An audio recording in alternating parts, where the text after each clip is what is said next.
Dave Reef. Well, let's go back to Houston and take a look at Jeff Aren taking the win. And anytime a Kalitakar wins at a national event, what ensues next can only be described as a mosh pit.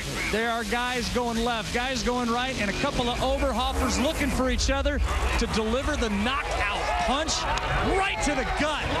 John Oberhofer is joining me now. And John, are those real hits? Oh yeah, I got bruises to prove it. Kalita tradition dating back to 1994. How did it start?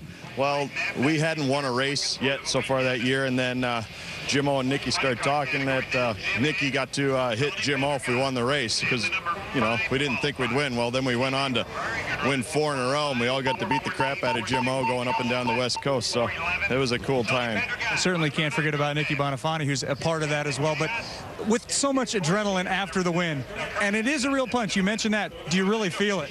Oh yeah, I mean not right at the moment, just because you have so much adrenaline. But man, a week later, it still hurts. You know, so it's tough. Let me tell you how hard these guys are throwing punches. They've come at me doing it, and they faked me out. They didn't even touch my stomach, and it hurt. That's how hard these guys are doing it.